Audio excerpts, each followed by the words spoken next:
केराबारी गाउँपालिकाले पालिकावासीहरूलाई प्रदान गर्ने सेवाका सूचकहरूमा सुधार भएको पाइएको छ। पालिकाको सार्वजनिक सुनवाई कार्यक्रम अघि सेवाग्राही तथा गाउँपालिकावासी नागरिकहरूसँग लिएको अभिमतका क्रममा गाउँपालिकाले प्रदान गर्ने सेवाका सूचकहरू राम्रा देखिएका हुन्। केराबारी गाउँपालिकाको आयोजना र संयन्त्र मिडिया एन्ड कल्चर प्रालीको सहजीकरणमा भएको दोस्रो सार्वजनिक सुनवाई कार्यक्रम अघि टोलमा पुगेर नागरिक तथा गाउँपालिका र वडा कार्यालय आउने सेवाग्राहीहरूसँग अभिमत लिएको थियो। अभिमतमा कर्मचारीहरूको व्यवहार, काममा चुस्त दुरुस्तता, कार्यालयको भौतिक अवस्था, सेवा प्राप्त गर्न अपनाएको प्रक्रिया, नागरिक बडापत्र लगायतका विषयमा लिएको अभिमतमा गाउँपालिकावासीले सकारात्मक अभिमत दिएका थिए।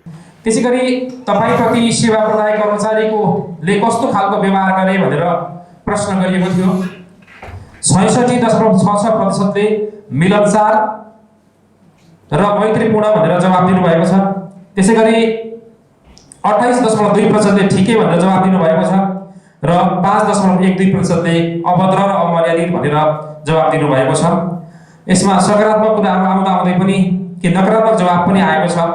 यस विषयमा अलिकति पालिकाले आगामी कार्यक्रमहरूमा यो विषयलाई ख्याल गर्नुपर्ने देखिन्छ। त्यसैगरी अर्को प्रश्न, सेवा प्राप्त गर्न आवश्यक सूचनाहरू, प्रमाणपत्र, कागजात र शुल्क दस्तुरको बारेमा तपाईलाई सेवा प्रदायक कर्मचारीले स्पष्ट गरे कि गरेनन्, स्पष्ट पारे कि पारेनन् भनेर सोधिएको प्रश्नमा 46.15%ले अति स्पष्ट गरिदिए भनेर जवाब दिएका छन्। त्यसैगरी 46.15%ले ठिकै भनेर जवाब दिएका छन् भने 7.69%ले अलमल हुने गरी सूचना दिए भनेर जवाब दिएका छन्।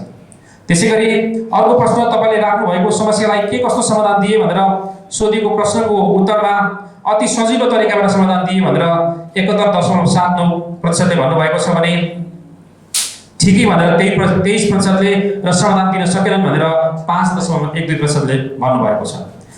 सेवाको सन्तुष्टि सम्बन्धी प्रश्नहरू, तपाईले यस गाउँपालिकाबाट दिइने सेवामा समग्रमा कतिको सन्तुष्टि पाउनुभयो भनेर सोधिएको प्रश्नमा 78.72%ले सन्तुष्ट, 19.14%ले ठिकै र 2.12%ले असन्तुष्ट भनेर जवाब दिनुभएको छ। यो निकै राम्रो नतिजा हो।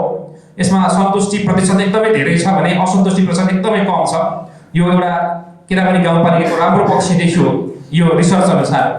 त्यसैगरी अर्को प्रश्न, सेवा लिन जाँदा गाउँपालिका तथा वडामा कार्यरत कर्मचारीको व्यवहारप्रति तपाईँ कतिको सन्तुष्ट हुनुहुन्छ भनेर सोधिएको प्रश्नमा 70.21%ले सन्तुष्ट भन्नुभएको छ, 29.78%ले ठिकै भन्नुभएको छ र असन्तुष्ट भन्ने जवाब कसैले दिनुभएको छैन। यो पनि निकै राम्रो नतिजा हो। केराबारी गाउँपालिका तथा वडाका कर्मचारीको व्यवहार चाहिँ एकदमै राम्रो रहेछ भन्ने यसले देखाउँछ। त्यसैगरी अर्को प्रश्न, नागरिक बडापत्रमा उल्लेख भएअनुसार तपाईले प्राप्त गर्नुपर्ने सेवामा लागेको समय प्रति कतिको सन्तुष्ट हुनुहुन्छ भनेर सोधिएको छ। हरेक सरकारी निकायले नागरिक बडापत्र राखेको हुन्छ, त्यसमा के लेखिएको हुन्छ भन्दाखेरि फलानु काम गर्नको लागि यति समय लाग्छ, यति पैसा लाग्छ हैन, फलानु ठाउँमा गएर भेट्नुपर्छ भनेर लेखिएको हुन्छ। त्यो अनुसारको सेवा चाहिँ पाइयो कि पाइएन भनेर हामीले सोधेको हो। यो नागरिक बडापत्रमा लेखे अनुसार त्यसमा सन्तुष्ट भनेर 55.31%ले भन्नुभएको छ, ठिकै भनेर 38.29%ले भन्नुभएको छ भने 6.38%ले असन्तुष्ट भन्नुभएको छ। त्यसैगरी कार्यालयमा नियमित रूपमा पदाधिकारी र कर्मचारीको उपस्थिति, समय पालना, कार्यचुस्तता सञ्चालन भएको छ भन्ने कुरामा कतिको विश्वस्त हुनुहुन्छ भनेर सोधिएको प्रश्नमा 57.44%ले विश्वस्त, 38.29%ले ठिकै र 4.25%ले अविश्वस्त भनेर जवाब दिनुभएको छ। गाउँपालिकाले हालै आर्थिक वर्ष 2082-83 को अवधिमा भए गरेका विकास निर्माण एवं सेवा प्रवाह सम्बन्धमा गाउँपालिकाको हलमा दोस्रो सार्वजनिक सुनवाई कार्यक्रम गरेको थियो। गाउँपालिका अध्यक्ष सुमन मिरिङचिङ मगर, उपाध्यक्ष मनमाया मगर, प्रमुख प्रशासकीय अधिकृत जयराम श्रेष्ठ, विभिन्न वडाका वडाध्यक्षहरू, टोल विकास संस्था, विद्यालय लगायत विभिन्न सङ्घ संस्थाका प्रतिनिधि, राजनीतिक दलका प्रतिनिधि लगायत सर्वसाधारणहरूको समेत उपस्थिति थियो। कार्यक्रममा गाउँपालिका तथा वडा कार्यालय र पालिका अन्तर्गत विभिन्न कार्यालयबाट भए गरेका सेवा प्रवाह, विकास निर्माण, खर्चको अवस्था आदिबारे जानकारी दिएको थियो। सार्वजनिक सुनवाई कार्यक्रममा साझेदारी वन उपभोक्ता महासङ्घका केन्द्रीय सदस्य लालबहादुर बस्नेत, नेपाल आदिवासी जनजाति महासङ्घ केराबारीका अध्यक्ष प्रेम लावती, केराबारी 10 का शान्तिराम दाहाल, केराबारी 7 का कमल चौलागाई, मच्छिन्द्र माविमा अध्ययनरत विद्यार्थी राज विक र शर्मिला लिम्बू, केराबारी 9 का चिरञ्जीवी खड्का, केराबारी 2 सीमादेवीका लक्ष्मी लिम्बू, केराबारी 6 का मनकुमार तामाङ, खदम क्याम्पसका स्ववियु सभापति समीर कन्दङबा, केराबारी 8 आमजुगीका शीतल बहादुर बस्नेत लगायतले सिँचाइ, खानेपानी, शिक्षा, स्वास्थ्य, सामुदायिक वन, खोला ठेक्का, दुर्व्यसनी नियन्त्रण लगायत विभिन्न विषयमा प्रश्नहरू गरेका थिए। त्यो हाम्रो खदम खोलाको झोलुङ्गी पुल करोडौँ रुपियाँ लगानी गरेर सरकारले बनाएको छ। त्यो हाम्रो कोशी प्रदेशको सबैभन्दा ठुलो र लामो पुल भनेर सबैले हेर्न आउनुहुन्छ, तर केराबारीबाट त्यो पुलमा जाने बाटो छैन। त्यसको लागि के गर्नुहुन्छ अध्यक्षज्यू र उपाध्यक्षज्यूलाई सोधेको, त्यहाँ जाने पुल अथवा अर्को त्यो दारे खोल्सीमा एउटा झोलुङ्गी पुल भनिएको छ, त्यो झोलुङ्गी पुल कहिले बन्ने र त्यहाँ जाने बाटो कहिले बन्ने, यो मैले सोधन गरेको। मेरो यति नै हो। मेरो नाम लालबहादुर बस्नेत हो, केराबारी गाउँपालिका वार्ड नम्बर 7 र म सरकारी वन महासङ्घ केन्द्रीय सदस्यबाट आबद्ध भएको छु र यहाँ आफ्नो कुरामा सबभन्दा पहिलो सुझावहरू राख्न चाहन्छु। सुझावमा रहेको छ, पहिलो कुरो चाहिँ मानव वन्यजन्तु द्वन्द न्यूनीकरणको लागि जनचेतनामूलक कार्यक्रम प्रभावित क्षेत्रमा गरिनुपर्दछ। वन्यजन्तुबाट हुने सबै प्रकारको क्षतिको राहत वितरण गर्न बिमा कार्यक्रम लागू गरिनुपर्दछ। वन प्रवेश सिमानामा हात्तीको लोगो सहितको हात्तीबाट सावधान भन्ने होडी बोर्ड मूल बटामा राख्न आवश्यक छ। दोस्रो रहेको छ, सबै विद्यालयहरूमा शिक्षक र विद्यार्थीहरूलाई विपद जोखिम सम्बन्धी जनचेतनामूलक कार्यक्रम सञ्चालन गरिनुपर्दछ। तेस्रो रहेको छ, केराबारी गाउँपालिकाको सबै भूगोललाई समेटेर आर्थिक, सामाजिक, धार्मिक, जात, भाषा, भेषा, संस्कार, संस्कृति र प्राकृतिक सम्पदाको संरक्षणलाई समेटेर विज्ञहरूको सुझाव दिई पाठ्यक्रम पाठ्यपुस्तक तयार पारी विद्यालयमा पठन गराउनु आवश्यक छ र पालिकाका अध्यक्ष, उपाध्यक्ष र सम्बन्धित वार्डको अध्यक्ष समेतको फोटो सरकारी कार्यालय वा विभिन्न संस्थामा राखिनुपर्दछ। र अर्को रहेको छ, केराबारी गाउँपालिका वार्ड नम्बर 7 को भौगोलिक नक्सा त्रुटिपूर्ण रहेको छ। उक्त नक्सामा प्रभाव टोल समूहको भूगोल क्षेत्र समेटिएको छैन। यसलाई सच्याउनका लागि सम्बन्धित निकायमा पत्राचार गरियोस्। र अब मेरो जिज्ञासाहरू राखेको छु। सबभन्दा पहिलो हाम्रो पालिका अध्यक्षज्यूलाई, पालिकाको कुल बजेटको करिब 70% रकम चाहिँ अनुगमन, अवलोकन, भ्रमण, प्रशासनिक खर्च, सेवा सुविधा र भत्तामा खर्च गरिन्छ भने विकासतर्फ भने 40% रकम मात्र खर्च गरिन्छ। चालु खर्चको तुलनामा पुँजीगत खर्च वृद्धि गरी सामाजिक विकासलाई प्राथमिकता दिनुपर्छ, किनकि जनताले तिरेको करबाट पालिका सञ्चालन भएको हुन्छ। यस विषयमा जनप्रतिनिधिहरूले आत्मसमीक्षा गर्नुपर्छ कि पर्दैन। दोस्रो रहेको छ, अध्यक्षज्यूलाई मेरो प्रश्न रहेको छ, तपाईँ किसान परिवारमा जन्मनु भएको हो, किसानको पीडा राम्रोसँग बुझ्नु भएको छ। किसानहरूको मुख्य पेसा खेती हो, रोजगार दिने पनि खेती नै हो, जीविकोपार्जन गर्ने पनि खेती नै हो, पालिकालाई दिगो रूपमा राजस्व सङ्कलन गर्ने पनि कृषि भूमि नै हो। किसानहरूले धेरै पटक आशा र विश्वास गरेका थियौँ, तर हाम्रो बाँध पैनीको लागि कनिका झरे जस्तो बजेट विनियोजन गरिएको छ। पैनी मुहान संरक्षण दिगो सिँचाइ व्यवस्थापनको लागि बजेट विनियोजन कुन आर्थिक वर्षमा हुन्छ होला? र अर्को रहेको छ, पालिकाले सूचना सार्वजनिक गरे अनुसार असार 1 गतेदेखि खोलाजन्य पदार्थ उत्खनन सङ्कलन ढुवानी सेवा बन्द गरेर जनाएको छ। तर खदम खोलामा अहिले पनि हेर्नुहोस्, स्टोक माल ढुवानी गर्ने बहानामा सयौँको सङ्ख्यामा टिपर र हाइवेको गिटी बालु निकासा भइरहेका छन्। बाँध पैनी कुलो र मुहान धाराशायी पारिएको छ।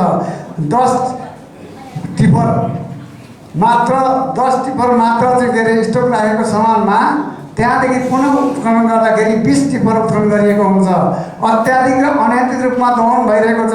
यस विषयमा नागरिक समाजबाट पटक आवाज उठाउँदा पनि स्थानीय निकाय मौन रहेको छ। के जनताको लागि कानुन मरिसक्यो? पालिका बैठकबाट समाधान गर्न सकिँदैन भने गाउँ परिषद सभाबाट यस विषयको जवाबदेही र जिम्मेवारी वहन गर्न आजको यस सार्वजनिक सुनाइमा म निवेदन गर्न चाहन्छु। र अर्को रहेको छ, कानुन हाम्रो उपाध्यक्षजीलाई रहेको छ, कानुनको पालना संरक्षण सबैले गर्नुपर्दछ। कानुनभन्दा माथि कोही छैन, तर कानुनको कार्यान्वयन पक्ष कमजोर भयो भने त्यहाँ प्राकृतिक सम्पदा दहन हुन्छ, हरेक कुरामा विकृति र व्यतिथि आउँछ। जस्तै खोला उत्खनन सम्बन्धी अनुगमन समितिको प्रतिवेदन कहिले पनि सार्वजनिक सुनाइ भएको छैन, किन? उपाध्यक्षलाई मेरो प्रश्न रहेको छ। हस् त, धन्यवाद। बाँसबारी जोड्ने बाटो हाम्रो जङ्गल बिचमा 8 किलोमिटर पिच भएको थिएन। 5 किलोमिटर चाहिँ अब पिच हुने कुरो राम्ररी नै अब भइसकेको छ। त्यसमा पिच गराउनुको लागि बजेट उपलब्ध गराएकोमा धेरै धन्यवाद। त्यो 8 किलोमिटरको बिचमा बाटो बाँकी रह्यो 3 किलोमिटर। तपाईँको त्यो बिचको बाटोलाई चाहिँ यता कता गाउँपालिकाले बजेट दिन्छ अरे भन्ने कुरो चाहिँ सुनेको हो। कति सत्य हो यो? गाउँपालिकाबाट हुन्छ कि अब कहाँबाट हुन्छ? यो हाम्रो चाहिँ बाटो एकदम नराम्रो भएको छ त। जुन त्यो बाँकी रहेको क्षेत्रमा त्यहाँनिर चाहिँ गाडी व्यवसायहरूलाई धेरै दुःख भएको छ। त्यसलाई चाहिँ यसो निरीक्षण गरेर कम्तीमा पिच हुनुभन्दा अगाडि थोरै त्यो खाल्टाखुल्टी चाहिँ पुरिदिने व्यवस्था मिलाइदिएमा धेरै राम्रो हुन्थ्यो कि भन्ने। र कतिपय सहकारीहरू चाहिँ मर्ज पनि भएको छ। तर त्यो मर्ज भए पनि त्यसको स्थिति चाहिँ उही पहिलाको जस्तै नै, त्यो केही सुध्रेकै छैन। कतिपयले टन्न ऋण खानु भएको छ होइन। अब ऋण उठाउँदा पनि उल्टै न्यु खोज्ने है। अनि त्यो अब त्यसलाई चाहिँ कसरी हुन्छ? पालिकाले मैले पहिला एकचोटि केही कुराहरू पनि राखेको थिएँ। अब त्यो ऋण असुली गर्नुको लागि चाहिँ पालिकाले पनि एउटा चाहिँ नीति बनाएर होइन कसरी हुन्छ, उनीहरूलाई कसरी लिनु सकिन्छ।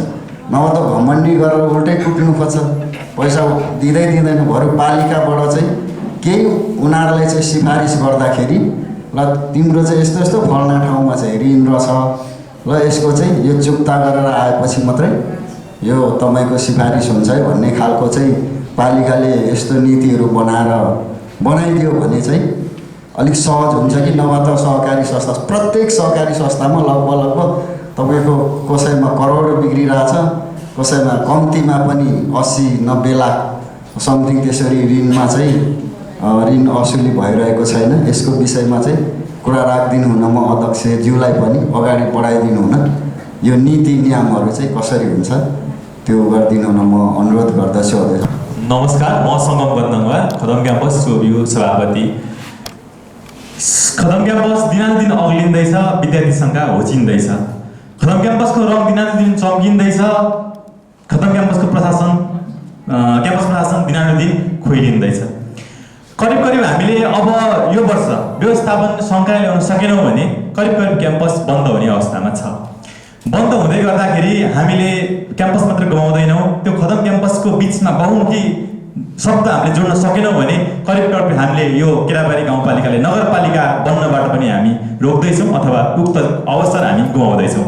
यस कारणले गर्दाखेरि खदम क्याम्पसको संरक्षणको निम्ति, खदम क्याम्पसलाई कायम राख्नको निम्ति पालिकाले यो बिचको कार्यकालमा के गरेको छ र त्यसबाट अब आगामी दिनमा के गर्नेछ भन्ने मेरो पहिलो आफ्नो कुरा छ।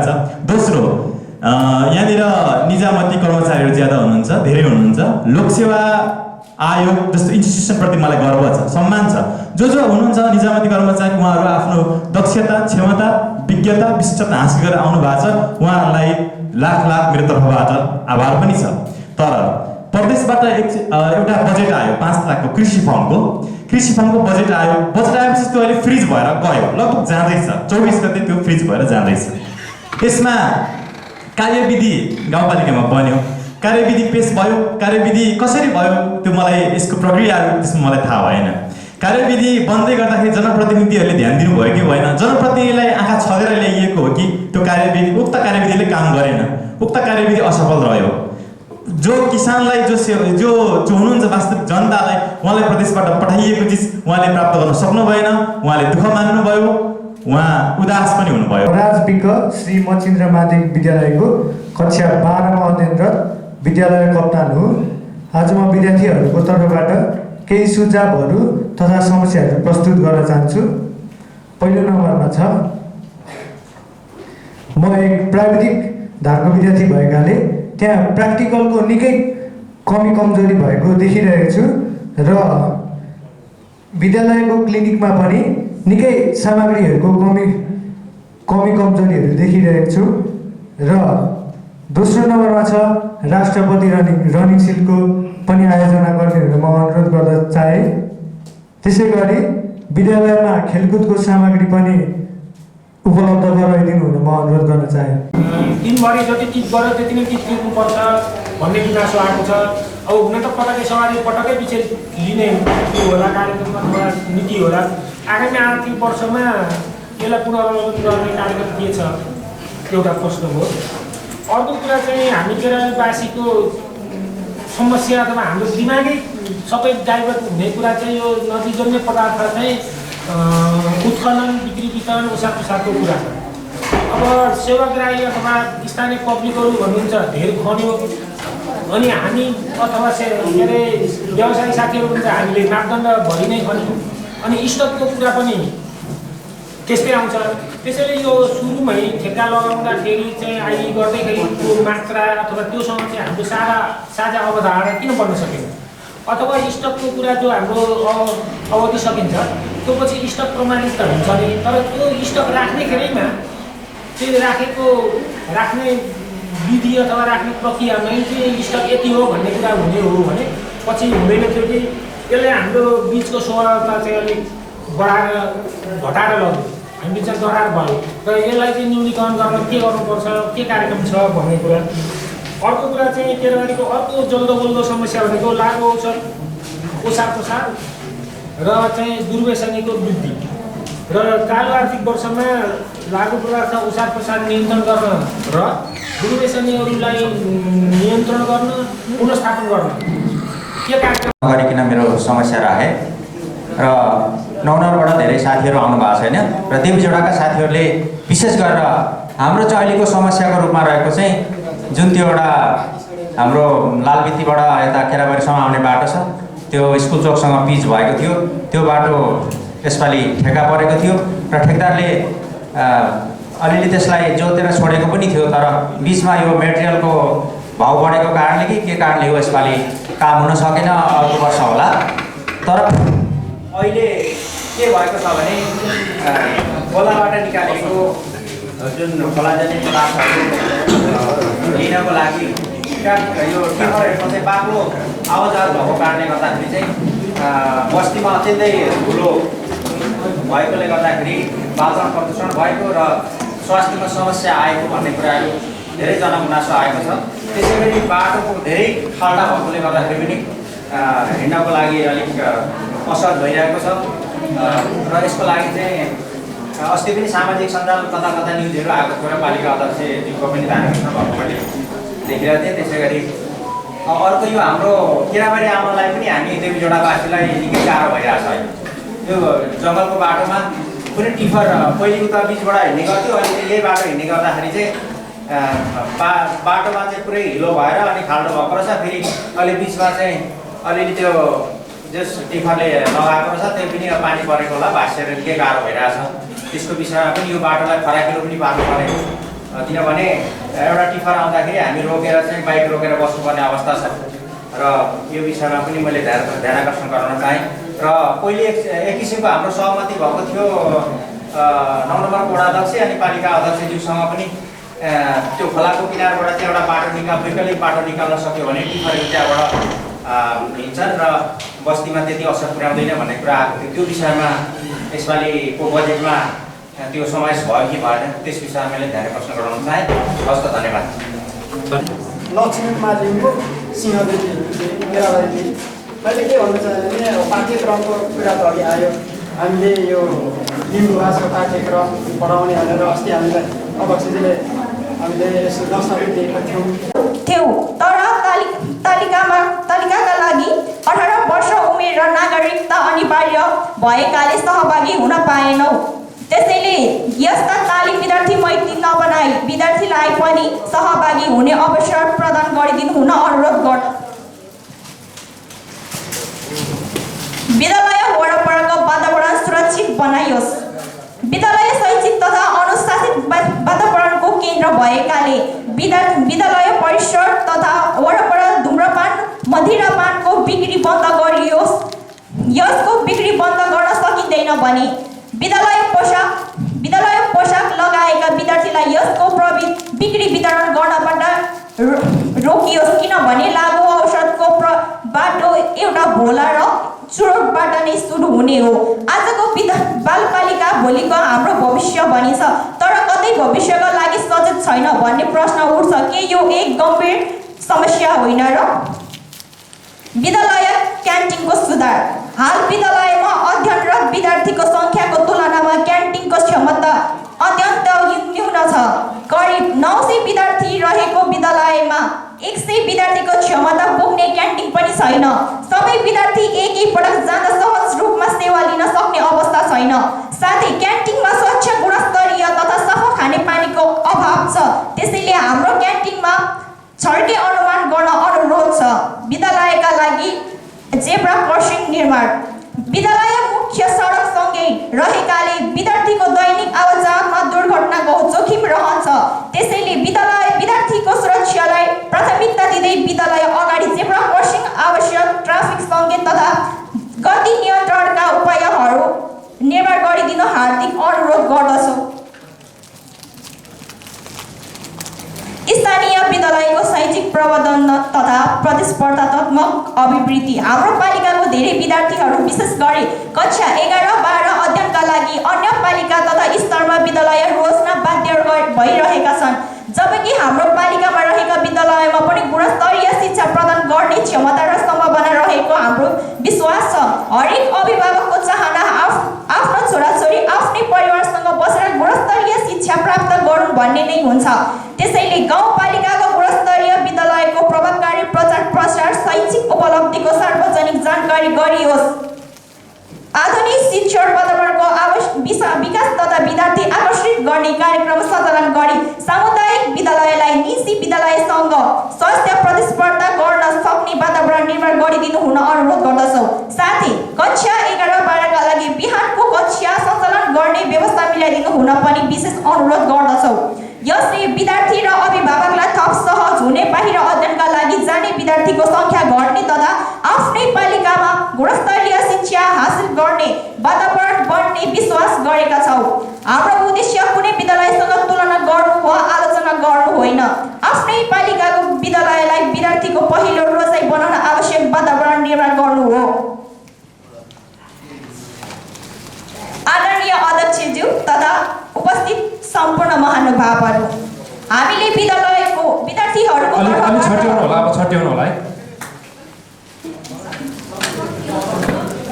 हामीले विद्यार्थीहरूको तर्फबाट केही सुझावहरू तथा समस्याहरू राख्ने अवसर पाएका छौँ। यसका लागि सम्पूर्ण आयोजक तथा यहाँ उपस्थित सबै महानुभावहरूप्रति हार्दिक धन्यवाद व्यक्त गर्दछौँ। साथै भविष्यमा विद्यार्थीहरूको आफ्ना समस्या वा सुझाव लिएर कुन निकायमा जानुपर्ने हो भन्ने विषय स्पष्ट गरिदिनु हुन पनि विनम्र अनुरोध गर्दछौँ, ताकि विद्यार्थीहरू अन्यलमा पर्न नपरोस्। यदि आज मैले राखेका कुनै कुरा यहाँको अधिकार क्षेत्रभन्दा बाहिर परेका छन् वा अनजानमा कुनै शब्दले कसैको भावना दुखाएको भए त्यसका लागि म यहीँबाट क्षमा आवाहन गर्दछु। हाम्रो उद्देश्य कसैको आलोचना गर्नु होइन, विद्यार्थीहरूको वास्तविक आवश्यकता सम्बन्धित निकायसम्म पुर्याई समाधानको अपेक्षा मात्र हो। विद्यार्थीको आवाज केवल सुन्नका लागि होइन, परिवर्तन ल्याउनका लागि उठाइएको हो। आज हामीले राखेका सुझावहरू कागज र कार्यक्रममा मात्र सीमित नरही व्यवहारमा कार्यान्वयन हुनेछन् भन्ने आशा व्यक्त गर्दछौँ। आजको छलफल भोलिको सकारात्मक परिवर्तनको सुरुवात बनोस् भन्ने अपेक्षा राख्दै विद्यार्थीहरूको भरोसालाई कायम राख्ने निर्णय र पहल यहाँबाट हुनेछ भन्ने विश्वासका साथ म आफ्नो मन्तव्य यही समाप्त गर्दछु। धन्यवाद। बाँसबारी जोड्ने बाटो हाम्रो जङ्गल बिचमा 8 किलोमिटर पिच भएको थिएन। 5 किलोमिटर चाहिँ अब पिच हुने कुरो राम्ररी नै अब भइसकेको छ। त्यसमा पिच गराउनुको लागि बजेट उपलब्ध गराएकोमा धेरै धन्यवाद। त्यो 8 किलोमिटरको बिचमा बाटो बाँकी रह्यो 3 किलोमिटर। तपाईँको त्यो बिचको बाटोलाई चाहिँ यता कता गाउँपालिकाले बजेट दिन्छ अरे भन्ने कुरो चाहिँ सुनेको हो। कति सत्य हो यो गाउँपालिकाबाट हुन्छ कि अब कहाँबाट हुन्छ यो हाम्रो चाहिँ बाटो एकदम नराम्रो भएको छ त जुन त्यो बाँकी रहेको क्षेत्रमा त्यहाँनिर चाहिँ गाडी व्यवसायहरूलाई धेरै दुःख भएको छ त्यसलाई चाहिँ यसो निरीक्षण गरेर कम्तीमा पिच हुनुभन्दा अगाडि थोरै त्यो खाल्टाखुल्टी चाहिँ पुरिदिने व्यवस्था मिलाइदिएमा धेरै राम्रो हुन्थ्यो कि भन्ने आशा लिँदै मेरो प्रश्न यहीँ बन्द गरेँ। धन्यवाद। यता पछाडि मैले चाहिँ थोरै सहकारी संस्थाको विषयमा मात्रै उठाउन चाहेँ। नाम भन्नु होला।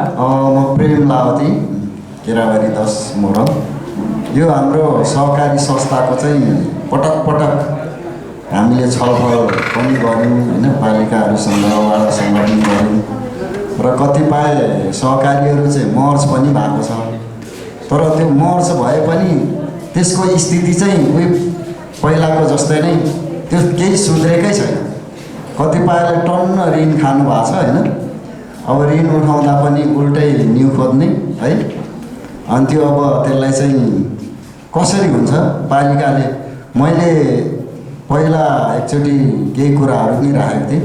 अब त्यो ऋण असुली गर्नुको लागि चाहिँ पालिकाले पनि एउटा चाहिँ नीति बनाएर होइन कसरी हुन्छ, उनीहरूलाई कसरी लिनु सकिन्छ, नभए त घमण्डी गरेर उल्टै कुट्नु खोज्छ, पैसा दिँदैन। बरु पालिकाबाट चाहिँ केही उनीहरूलाई चाहिँ सिफारिस गर्दाखेरि ल तिम्रो चाहिँ यस्तो यस्तो फल्ना ठाउँमा चाहिँ ऋण रहेछ, ल यसको चाहिँ यो चुक्ता गरेर आएपछि मात्रै यो तपाईँको सिफारिस हुन्छ है भन्ने खालको चाहिँ पालिकाले यस्तो नीतिहरू बनाइदियो भने चाहिँ अलिक सहज हुन्छ कि। नभए त सहकारी संस्था, प्रत्येक सहकारी संस्थामा लगभग तपाईँको कसैमा करोड बिग्रिरहेछ, कसैमा कम्तीमा पनि 80-90 लाख समथिङ त्यसरी ऋणमा चाहिँ ऋण असुली भइरहेको छैन। यसको विषयमा चाहिँ कुरा राखिदिनु हुन, म अध्यक्षज्यूलाई पनि अगाडि बढाइदिनु हुन, यो नीति नियमहरू चाहिँ कसरी हुन्छ त्यो गरिदिनु हुन म अनुरोध गर्दछु। हस्त, धन्यवाद। नमस्कार, म सङ्गम बन्दङवा, खदम क्याम्पसको यो सभापति। खदम क्याम्पस दिनानुदिन अग्लिँदैछ, विद्यार्थी सङ्ख्या होचिँदैछ। खदम क्याम्पसको रङ दिनानुदिन चम्किँदैछ। खदम क्याम्पसको क्याम्पस प्रशासन दिनानुदिन खोइलिँदैछ। करिब हामीले अब यो वर्ष व्यवस्थापन सङ्काय ल्याउन सकेनौँ भने करिब क्याम्पस बन्द हुने अवस्थामा छ। बन्द हुँदै गर्दाखेरि हामीले क्याम्पस मात्र गुमाउँदैनौँ, त्यो खदम क्याम्पसको बिचमा बहुमुखी शब्द हामीले जोड्न सकेनौँ भने करिब हामीले यो केराबारी गाउँपालिकाले नगरपालिका बन्नबाट पनि हामी रोक्दैछौँ अथवा उक्त अवसर हामी गुमाउँदैछौँ। यस कारणले गर्दाखेरि खदम क्याम्पसको संरक्षणको निम्ति, खदम क्याम्पसलाई कायम राख्नको निम्ति पालिकाले यो बिचको कार्यकालमा के गरेको छ र त्यसबाट अब आगामी दिनमा के गर्ने छ भन्ने मेरो पहिलो आफ्नो कुरा छ। दोस्रो, यहाँनिर निजामती कर्मचारीहरू ज्यादा हुनुहुन्छ, धेरै हुनुहुन्छ। लोकसेवा आयोग जस्तो इन्स्टिट्युसनप्रति मलाई गर्व छ, सम्मान छ। जो हुनुहुन्छ निजामती कर्मचारी, उहाँहरू आफ्नो दक्षता, क्षमता, विज्ञता, विशिष्टता हासिल गरेर आउनु भएको छ, उहाँहरूलाई लाख मेरो तर्फबाट आभार पनि छ। तर प्रदेशबाट एउटा बजेट आयो 5 लाखको कृषि फर्मको बजेट आयो। बजेट आएपछि त्यो अहिले फ्रिज भएर गयो, लगभग जाँदैछ, 24 गते त्यो फ्रिज भएर जाँदैछ। यसमा कार्यविधि गाउँपालिकामा बन्यो, कार्यविधि पेश भयो, कार्यविधि कसरी भयो त्यो मलाई, यसको प्रक्रियाहरू त्यसमा मलाई थाहा भएन। कार्यविधि बन्दै गर्दाखेरि जनप्रतिनिधिहरूले ध्यान दिनुभयो कि भएन, जनप्रतिनिधिलाई आँखा छलेर ल्याइएको हो कि त्यो कार्यविधि, उक्त कार्यविधिले काम गरेन, उक्त कार्यविधि असफल रह्यो। जो किसानलाई जो हुनुहुन्छ वास्तविक जनतालाई, उहाँलाई प्रदेशबाट पठाइएको चिज उहाँले प्राप्त गर्न सक्नु भएन, उहाँले दुःख मान्नुभयो, उहाँ उदास पनि हुनुभयो र आगामी दिनमा उहाँले काम नगर्ने गरेको आफ्नो अभिव्यक्तितिर पनि धारणाहरू दिनुभयो। यसरी कार्यविधि बन्ने प्रक्रिया के हो पालिकाको? यदि आँखा छलेर जनप्रतिनिधिलाई गुमराहमा राखेर कर्मचारीले मात्रै कार्यविधि बजाएर उसले उक्त कार्यविधिलाई पास गरिएको हो भने लोकसेवा आयोगको छनौटप्रति मलाई दुःख छ। राजनीतिक नेतृत्व भनेको 5 वर्षको निम्ति ऊ पनि हजुरहरू जस्तै पटक उसले पनि 5 वर्षमा यहाँभन्दा गाह्रो हजुरहरूले दिएको परीक्षाभन्दा कठिन परीक्षा, जनताको परीक्षामा ऊ पनि परीक्षित भएर उत्कृष्ट अङ्क ल्याएर पनि निर्वाचित भएको हुन्छ। यस कारणले जनप्रतिनिधिलाई यदि गुमराहमा राखिएको भने यसप्रति यहाँप्रति मात्र होइन, लोकसेवा आयोगको निर्णयप्रति नै मलाई खेद छ। धन्यवाद। अनि अब एकजना हुनुहुन्छ, उहाँको हामी लिनेछौँ।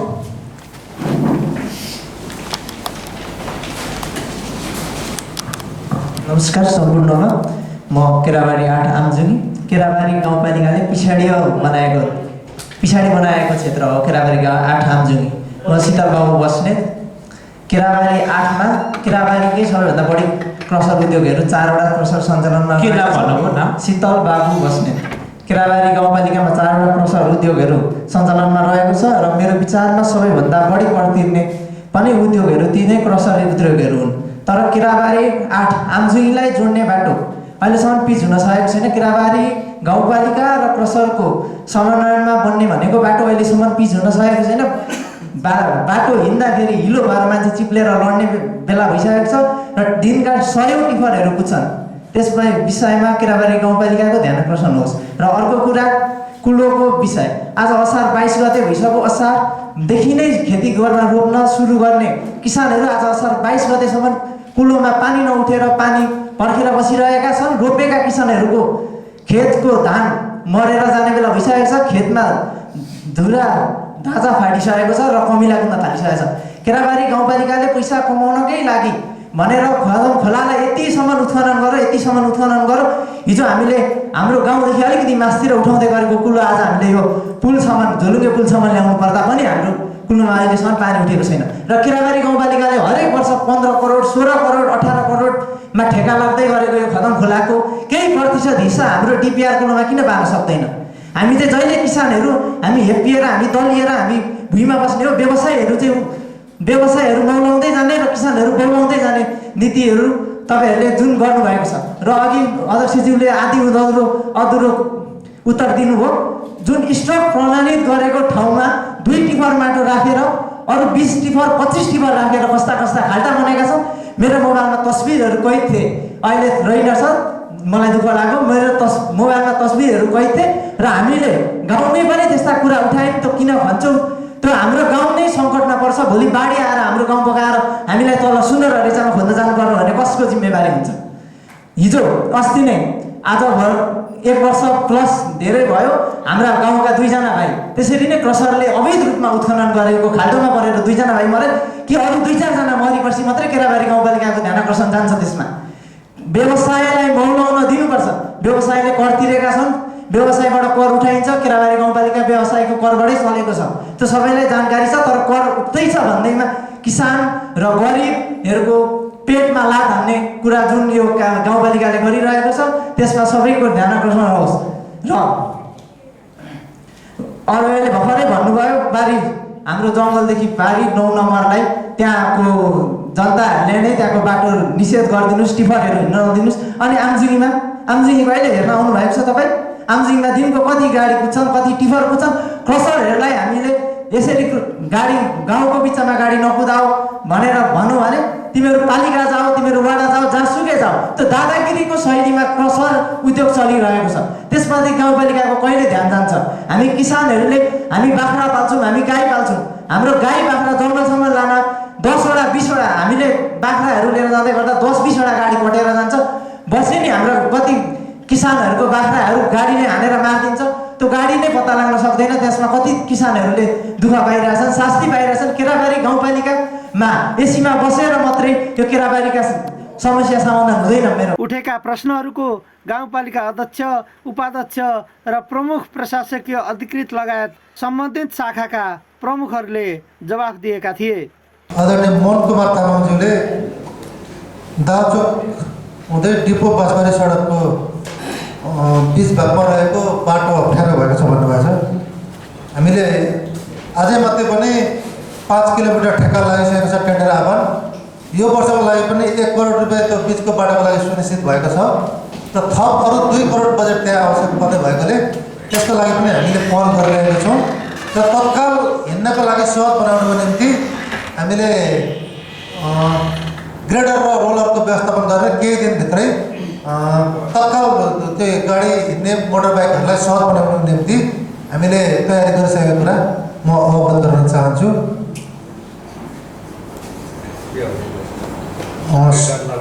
आदरणीय प्रेम लावतीज्यूले सहकारी संस्था मर्ज भएको तर स्थिति सुधार नभएको भन्नुभएको छ।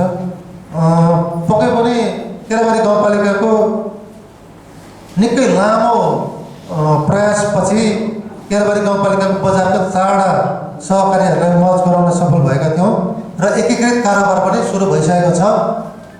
पक्कै पनि पहिला सानो भोल्युममा पनि मर्ज धेरै वर्ष अगाडि केराबारीमा भएको थियो। योपल्ट 4वटा ठुला संस्थाहरूलाई हामीले मर्ज गरेका छौँ। अब यो मर्जबाट परिणाम प्राप्त गर्नको निम्ति केही समय पक्कै पनि लाग्छ। अहिले कर्मचारी व्यवस्थापनको सबैभन्दा ठुलो चुनौती हामीले त्यहाँ देखिरहेका छौँ। कर्मचारी धेरै भएको 4वटा चाहिँ सहकारीमा रहेका कर्मचारीहरू मर्ज हुँदाखेरि पक्कै पनि अहिले तलब भत्तामा धेरै खर्च भइरहेको भन्ने मैले त्यो घट्ने क्रमशः हुन्छ। अब नयाँ थप्ने काम त्यो सहकारीमा हुँदैन अहिले तत्काललाई भन्ने हामीलाई पनि लागेको कुरा हो। र केही समयपछि कर्मचारी व्यवस्थापन सम्पन्न भइसकेपछि ती 4वटा सहकारीको आन्तरिक व्यवस्थापनलाई चुस्त दुरुस्त बनाइसकेपछि त्यहाँ भएका असुल उपर गर्नुपर्ने ऋणहरूलाई असुल उपर गरिसकेपछि पक्कै पनि अहिले सानो भोल्युममा ऋण प्रदान गर्ने ती संस्थाहरू एउटा मजबुत संस्थाको रूपमा यहाँ रहेका अरू ठुला लघु वित्त र चाहिँ प्राइभेट ब्याङ्कहरूसँग पनि प्रतिस्पर्धा गर्न सक्ने संस्थाको रूपमा पक्कै पनि त्यो मर्ज भएको सहकारीले चाहिँ भूमिका खेल्न सक्छ भन्ने कुरा म अवगत गराउन चाहन्छु। र विशेष गरी ऋण उठाउने समस्या भएको भन्नुभएको छ। अब ऋण उठाउने कुरामा केराबारीमा रहेका सहकारीहरूलाई हामीले कतिपय कुरामा त हाम्रो कानुनभन्दा माथि टेकेर पनि हामीले सूचना जारी गर्ने, अब उहाँहरूलाई अनौपचारिक रूपमा सेवा सुविधा रोक्का हुन्छ भनेर जानकारी दिने लगायत विभिन्न कार्यक्रमहरू हामीले गरेका छौँ। र लोन समयमा तिर्नको निम्ति पनि हामीले विभिन्न समयमा हामीले सूचनाहरू जारी चाहिँ विज्ञप्तिहरू जारी गरेको अवस्था छ। र अब ऋण उठाउने कुरामा चाहिँ अब हामीले गर्नुपर्ने सहजीकरण छँदैछ। त्योभन्दा बढी त्यो सहकारीको व्यवस्थापन समितिको सबैभन्दा महत्त्वपूर्ण भूमिका हुन्छ भनेर आग्रह गर्न चाहन्छु। अब सङ्गम कन्दुवाज्यूले खदम क्याम्पसको बारेमा कुरा उठाउनु भएको छ। उहाँ चाहिँ सोभ्यू सभापति पनि भएकोले गर्दाखेरि विगत लामो समयदेखि खदम क्याम्पसमा रहेका समस्याहरू, त्यहाँका विद्यार्थीहरू पलायन हुने समस्या, विशेष गरी अहिले एउटा मात्रै विषयमा अध्यापन भइरहेको त्यो क्याम्पसले पक्कै पनि केराबारी गाउँपालिकाको एउटा गर्व गर्ने संस्था, गर्व गर्न सकिने संस्था, एउटा उच्च अध्ययनको निम्ति एकमात्र विकल्प रहेको खदम क्याम्पस, जसलाई चाहिँ बहुमुखी बनाउनु पर्ने, कम्तीमा पनि एउटा म्यानेजमेन्ट विषय थप्ने विषयमा उहाँले कुरा उठाउनु भएको छ। त्यो पक्कै पनि एकदमै महत्त्वपूर्ण कुरा उहाँले उठान गर्नुभएको छ। हामीले गाउँपालिकाको तर्फबाट त्यहाँको क्याम्पस प्रमुखसँग विभिन्न चरणमा हामीले म्यानेजमेन्ट विषय त्यहाँ इन्क्लुड गर्नुपर्छ भनेर हामीले धेरै किसिमको प्रयासहरू गऱ्यौँ। तर त्यसको निम्ति छिमेकी पालिकाको क्याम्पसहरूको पनि अनुमति अथवा उहाँहरूको पनि सहमति चाहिँ अनिवार्य छ भन्ने उहाँहरूको कुरा आएको छ। र अब छिमेकी क्याम्पसहरूले हामीलाई अनुमति दिने अवस्था अहिले एकदमै कम रहेको पनि उहाँले हामीलाई जानकारी गराउनु भएको थियो। तर पनि अब हामीले गाउँपालिकामा रहेको एउटै मात्रै क्याम्पसलाई निरन्तर रूपमा गाउँपालिकाबाट गर्नुपर्ने भौतिक संरचना निर्माण, शैक्षिक अनुदान, त्यहाँको व्यवस्थापकीय पाटोलाई हामीले गर्नुपर्ने सहजीकरण निरन्तर रूपमा गरेका छौँ। यसलाई छिट्टै त्यहाँ थप विषयको अध्यापन गराउनको निम्ति हामी शिक्षा शाखा मार्फत विद्यालयको व्यवस्थापन समितिसँग सम्पर्क गरेर हामी केही न केही चाहिँ कार्यक्रम अगाडि बढाउने कुरा पनि म प्रतिबद्धता व्यक्त गर्न चाहन्छु। यो कृषिको सबै होइन, त्यो कृषि प्रदेश सरकारबाट आएको कृषिको बजेट के भएर फ्रिज हुने अवस्थामा पुग्यो, यसको जानकारी दिन म अनुरोध गर्दछु। धन्यवाद अध्यक्ष। हाम्रो प्रश्नकर्ता सङ्गम सरलाई म धेरै धेरै धन्यवाद दिन चाहन्छु। यो वास्तवमा प्रदेश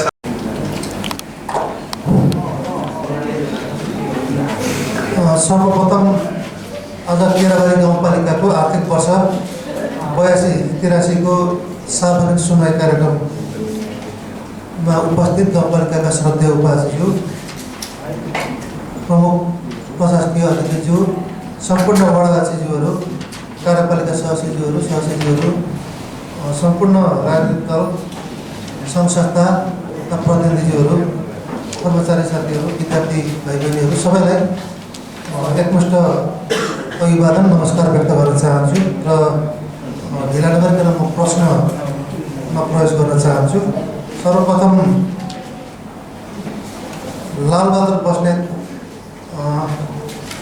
उहाँले चाहिँ केराबारी गाउँपालिका 7बाट हुनुहुन्छ। उहाँले धेरै लामो प्रश्न र जिज्ञासा साथै सुझावहरू पनि उहाँले पालिकालाई निरन्तर रूपमा प्रदान गरिरहनु भएको छ र विशेष गरी उहाँको प्रश्नहरूमा सुझावको निम्ति म विशेष धन्यवाद र आभार व्यक्त गर्दै उहाँको प्रश्नहरूमा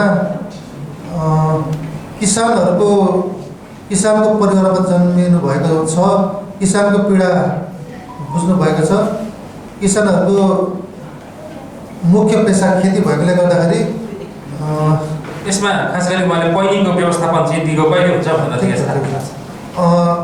त्यही त किसानहरूको समस्या भनेको सम्भव रूपमा अब कृषिसँग सम्बन्धित सम्पूर्ण पहिली व्यवस्थापनदेखि लिएर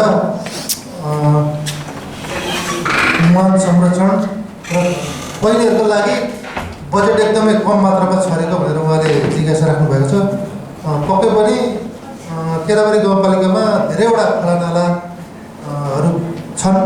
त्यसले प्रत्येक वर्ष चाहिँ हामी केराबारी गाउँपालिकाले प्रदेश सरकार र केन्द्र सरकारबाट पनि आएको खोलानाला व्यवस्थापनको बजेट चाहिँ प्रत्येक वर्ष हामीले उल्लेख्य मात्रामा लगानी गरेका छौँ। तर त्यो बजेट चाहिँ धेरैवटा वार्डको धेरैवटा पहिलेहरूमा समानुपातिक र चाहिँ समुचित ढङ्गले हामीले विनियोजन गर्नुपर्ने हुँदाखेरि एउटै मात्रै पहिलेमा धेरै बजेट नपरेको भन्ने यथार्थ र कटु सत्य पनि हो भन्ने म आग्रह गर्न चाहन्छु। र विशेष गरी पहिली व्यवस्थापनको कुरामा केराबारी गाउँपालिकाले किसानहरूले प्रत्येक वर्ष उहाँहरूको आग्रह अनुरोध र निवेदन बमोजिम हामीले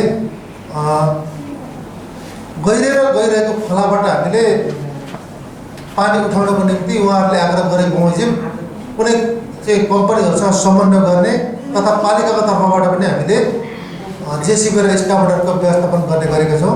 र आवश्यक परेको खण्डमा जति घन्टा जति दिनको पहिली संरक्षण र पानी उकास्नको लागि मेसिनहरूको आवश्यकता पर्छ त्यो हामी निरन्तर रूपमा तपाईँहरूलाई उपलब्ध गराउने, विशेष गरी कृषक दाजुभाइ दिदीबहिनीहरूलाई उपलब्ध गराउने म प्रतिबद्धता व्यक्त गर्न चाहन्छु।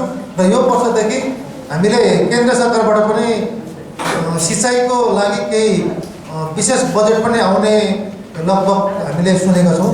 त्यसपछि अलिक प्रभावकारी ढङ्गले केराबारी गाउँपालिका प्रदेश सरकार र केन्द्र सरकारको त्रिपक्षीय साझेदारीमा अझ त्यसमा स्थानीय कृषक दाजुभाइ दिदीबहिनीको पनि चाहिँ सहभागितामा हामीले सिँचाइको क्षेत्रमा र विशेष गरी सिँचाइ मार्फत कृषक दाजुभाइ दिदीबहिनीहरूको चाहिँ उहाँहरूले चाहिँ सुरु गर्नुभएको विभिन्न किसिमका अब खेतीपातीहरू छन्, विभिन्न किसिमको चाहिँ कृषि सामग्रीहरू उहाँहरूले उत्पादन हुन्छ। त्यो विषयमा यसले हामीले यो वर्ष सुरु गर्ने चाहिँ कार्यक्रमले पक्कै पनि प्रभावकारी भूमिका खेल्छ भन्ने मैले अपेक्षा गरेको छु। अब उहाँले खोलाजन्य पदार्थहरू उत्खनन बन्द भएको अवस्थामा पनि स्टक भेरिफिकेसनको नाममा तोकेको भन्दा बढी मापदण्डभन्दा विपरीत खोलाजन्य पदार्थहरू उत्खनन भइरहेको भनेर प्रश्न गर्नुभएको छ।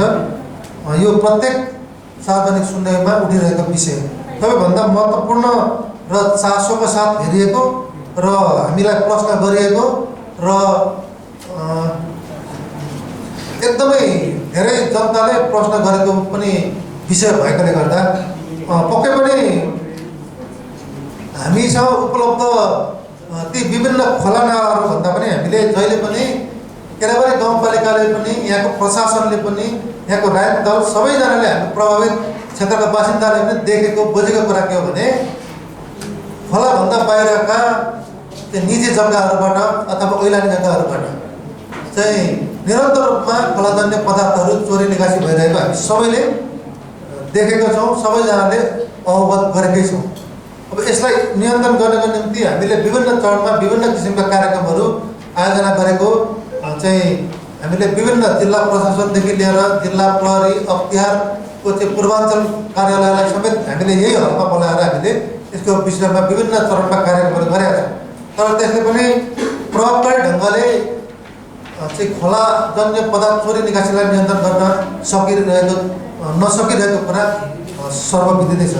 अब हामीले गाउँपालिकासँग उपलब्ध स्रोत साधनबाट ती चोरी निकासी नियन्त्रण गर्नको निम्ति अथवा न्यूनीकरण गर्नको निम्ति हामीले विभिन्न किसिमका कार्यक्रमहरू गरेका छौँ।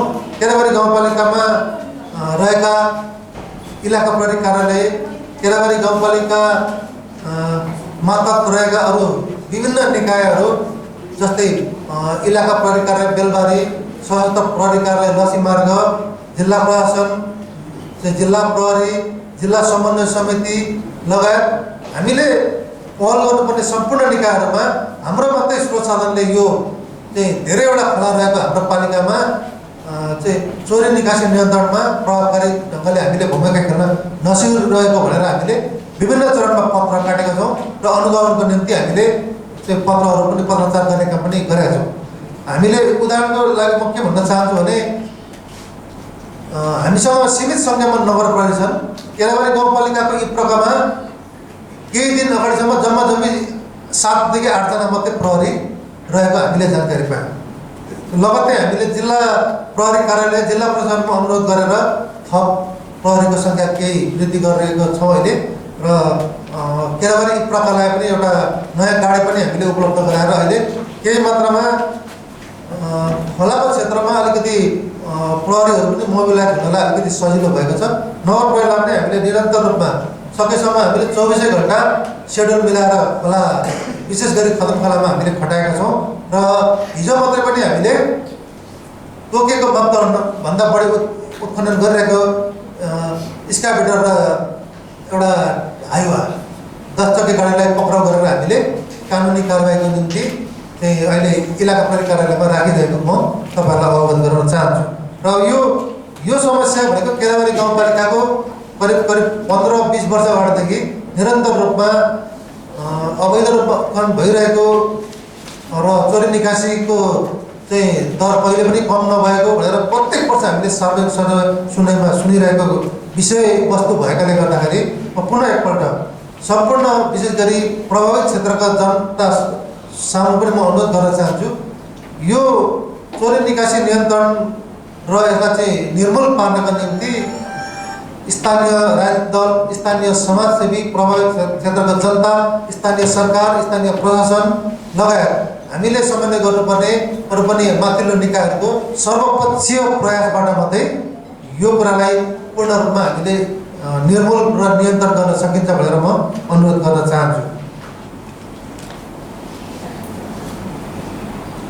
खोला अनुगमनको प्रतिवेदन किन सार्वजनिक हुँदैन भनेर सोध्नु भएको छ। खोला उपाध्यक्षज्यूले यसको उत्तर दिनुहुन्छ।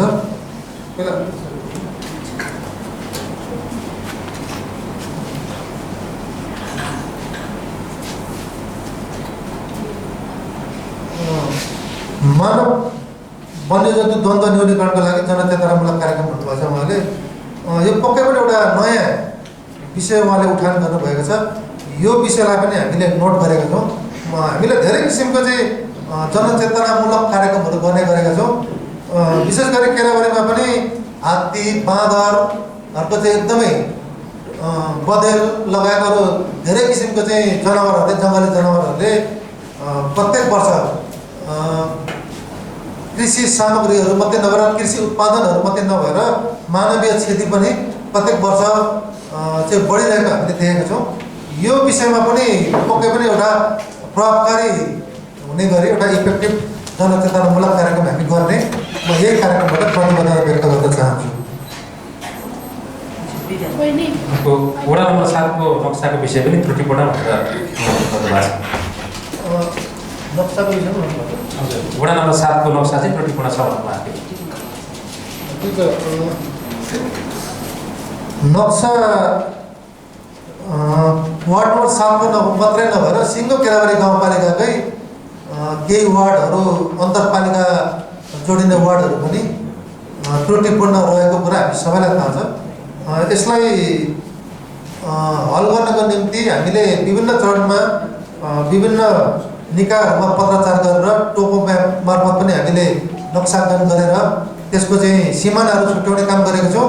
तर अब यसलाई हामीले मात्रै हाम्रो सिमाना यहाँ हो भनेर भन्दा पनि मलाई लाग्छ माथिल्लो निकायबाट नै चाहिँ यो वास्तविक भूगोल यकिन गरेर चाहिँ सीमाङ्कनको कार्यक्रमलाई त्यो उहाँहरूले अगाडि बढाइदिनु भयो भने त्यो प्रभावकारी ढङ्गले कार्यान्वयन हुन सक्छ।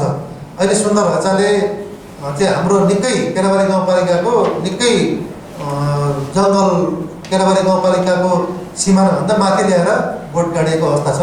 त्यस्तै 2 नम्बरमा पनि त्यस्तै समस्या भइरहेको छ। एउटा ठुलो एउटा भूगोल चाहिँ केराबारी गाउँपालिकाले उपभोग गरिरहेको मुहान नै अहिले 24 गाउँपालिकामा पर्ने गरेको एउटा समस्या भएर अहिले हामी मुद्दा मामिलामा परेर अहिले हामी मुद्दा लडिरहेको अवस्था पनि छ। त्यसरी अब आन्तरिक रूपमा विभिन्न वार्डहरूको पनि सीमाको समस्याहरू पक्कै पनि छन्। त्यसलाई हल गर्नको निम्ति पनि हामीले सामूहिक प्रयास गरिरहेको कुरामा अवगत गराउन चाहन्छु।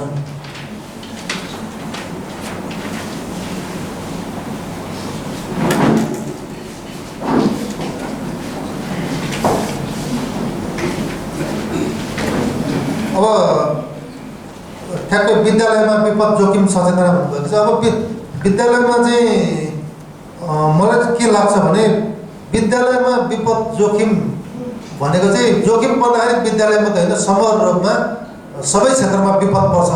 तर विद्यालयमा चाहिँ हामीले त्योभन्दा बाहेक विभिन्न किसिमका चाहिँ सचेतनाका कार्यक्रमहरू राष्ट्रिय कलाकारहरूसहित स्थानीय कलाकारहरूसहित हामीले विभिन्न किसिमका सचेतना विभिन्न किसिमको अरू पनि कार्यक्रमहरू हामीले निरन्तर रूपमा गरि नै रहेका छौँ। अब आवश्यक परेको खण्डमा विद्यालय क्षेत्रलाई टार्गेट गरेर पनि हामी यही सचेतनाका कार्यक्रमहरू गर्न सकिन्छ।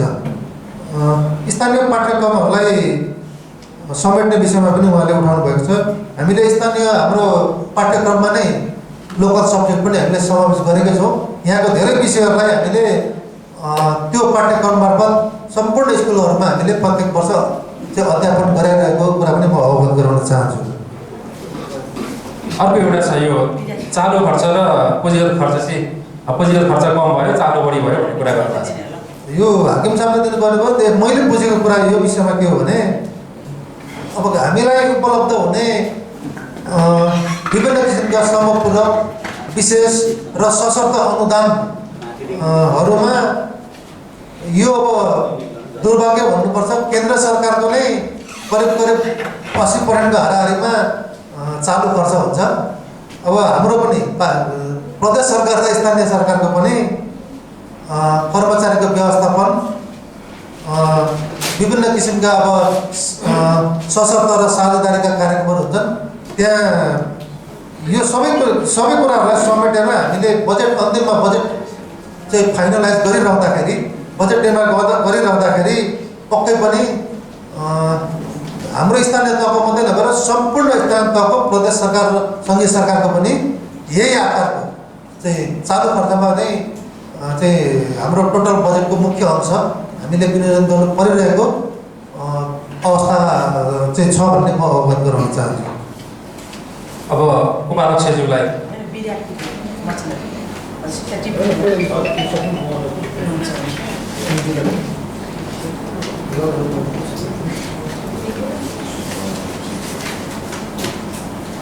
हुन्छ प्रश्नको लागि एकदमै धन्यवाद र आभार व्यक्त गर्न चाहन्छु म आदरणीय व्यक्तित्व लालबहादुर बस्नेतज्यूलाई। उहाँले यो प्रश्न सँगसँगै हामीलाई पनि सम्झाउनु भएको छ कि कानुनको पालना सबैले गर्नुपर्छ। अनुगमन समितिको प्रतिवेदन कहिले सार्वजनिक भएको छैन भन्नुभएको छ। वास्तवमा यो सार्वजनिक सुनवाई अथवा सार्वजनिक रूपमा सार्वजनिक नभए पनि अनुगमन समितिको मूल अनुगमन समितिको योजनाहरू अनुगमन समितिको संयोजक चाहिँ म उपाध्यक्षको संयोजकमा छ भने केराबारी गाउँपालिकाको नदी नाला उत्खनन समितिको संयोजक वन विपद वातावरण समितिको संयोजक हुनुहुन्छ र हामी दुवै समितिको संयोजक अथवा समितिले चाहिँ हामीले आफ्नो प्रतिवेदन खोला नाला नदी नाला उत्खनन गर्नुभन्दा अगाडि 2 वर्षमा आइ हुन्छ अनि आइ गरिसकेपछि आइ रिपोर्ट सम्बन्धित क्षेत्रको के अरे जुन पाइपर्ने स्थानमा चाहिँ सार्वजनिक सुनवाई भएको छ र जुन उत्खनन पछाडिको चाहिँ प्रतिवेदन चाहिँ गाउँपालिकाको कार्यपालिकामा प्रस्तुत हुन्छ र गाउँसभामा अन्य सभा सदस्यज्यूहरूलाई नि प्रस्तुत गर्ने गरिएको छ। नदी नाला उत्खनन समितिको संयोजक अथवा समितिले अथवा अनुगमन समितिको संयोजकले कानुनले पनि अनुगमन नदी नाला उत्खनन समितिको संयोजक उपाध्यक्ष अथवा उपप्रमुख अथवा वन विपद वातावरण समितिको संयोजक पनि रहन सक्नुहुनेछ भन्ने भएको हुनाले त मूल अनुगमन समितिलाई चाहिँ धेरै भार पर्छ। यो केराबारी गाउँपालिकाको भौगोलिक विकटता त्यस्तै छ। हाम्रो 3वटा वडा पुरै पहाड छ, 2वटा आधा पहाड छ, 3 र 5 त्यसै भएको हुनाले पनि यो नदी नाला उत्खनन समितिको संयोजक चाहिँ जुन वन वातावरण विपद समितिको संयोजकको संयोजनमा छ। त्यसैले यो दुईटै समितिले आफ्नो प्रतिवेदन प्रस्तुत गर्छ कार्यपालिका बैठकमा र सभामा, तर आगामी दिनमा चाहिँ हामीले सार्वजनिक रूपमा पनि प्रस्तुत गर्नुपर्ने रहेछ भन्ने यहाँले प्रश्न राख्नु भएपछि अथवा यहाँले जिज्ञासा राख्नु भएपछि हामी प्रष्ट भएको छौँ। अब आगामी दिनमा हामी सार्वजनिक रूपमा पनि सार्वजनिक गर्नेछौँ भन्ने प्रतिबद्धता जनाउँदै यहाँलाई अन्तिममा प्रश्नको लागि धन्यवाद र आभार व्यक्त गर्न चाहन्छु। धन्यवाद। अब कमल चौलागाईले केही प्रश्नहरू गर्नुभएको छ। खदम खोला झोलुङ्गे पुल जाने बाटो कहिले बन्ने भन्नुभएको छ। यो खदम खोलाको झोलुङ्गे पुल बनिरहँदाखेरि त्यो पुलसम्म पुग्ने गरेको हामीले वारिपारि नै विशेष गरी झोलुङ्गे पुल निर्माण कम्पनीले नै त्यो एक्सेस रोडको पनि बाटो बनाउनु पर्ने भनेर सम्झौतामा रहेको थियो। तर त्यहाँ विभिन्न किसिमको समस्याहरूले गर्दाखेरि उहाँहरूले पारिपट्टि पनि पुरा काम गर्नु भएन, वारिपट्टि पनि काम गर्नु भएन र हामीले पहिलो वर्षदेखि नै केराबारी गाउँपालिकाको तर्फबाट बजेट विनियोजन गरेर पारिपट्टिको बाटो हामीले कम्तीमा त्यहाँसम्म टेम्पो आइपुग्ने गरेको बजेट हामीले विनियोजन गरेर बनाएको हामी सबैलाई अवगत नै छ। र वारिपट्टि पनि अलिकति घुमाएर त्यो पुलसम्म टेम्पो पुग्ने गरेको बाटो हामीले निर्माण गरेका थियौँ। तर बिचमा केराबारी बजारको मुख्य खानेपानीको पाइप ठुलो पाइप परेकोले गर्दा त्यो पाइपलाई हामीले विस्थापन गर्न सकेनौँ र त्यो बाटो हामीले चालु गर्न सकेनौँ। र अब अर्को केराबारी गाउँपालिकाको त्यो झोलुङ्गे पुलमा पुग्नको निम्ति अरू उपलब्ध बाटो सहज नभएको र ठ्याक्कै पुलसम्म पुग्नुभन्दा वारिपट्टि पनि एउटा ठुलो खोल्सी जुन चाहिँ दारे खोल्सी भनेर चिन्छौँ हामी रहेकोले गर्दाखेरि अब एउटा ठुलो झोलुङ्गे पुल पुग्नको निम्ति एउटा अर्को सानो झोलुङ्गे पुल पुनः वारिपट्टि पनि बनाउनुपर्छ भनेर हामीले पहल गरेका छौँ। मलाई लाग्छ छिटै त्यहाँ पनि एउटा सानो झोलुङ्गे पुल निर्माण भएर वारिपारि गर्नलाई केही सहज हुन्छ भन्ने मलाई चाहिँ लागेको छ। अब राजविकले सोध्नु भएको छ, प्र्याक्टिकलको कमजोरी छ, क्लिनिकमा सामग्री छैन भनेर मचिन्द्र माविको कुरा गर्नुभएको छ। यो मचिन्द्र माविको यो प्र्याक्टिकल अभाव र त्यहाँ चाहिँ अरू विभिन्न किसिमको स्रोत साधन सामग्रीको पनि अभाव भन्नुभएको छ। यो चाहिँ मलाई लाग्छ पशु शिक्षाको होइन, यो विज्ञान धारको कि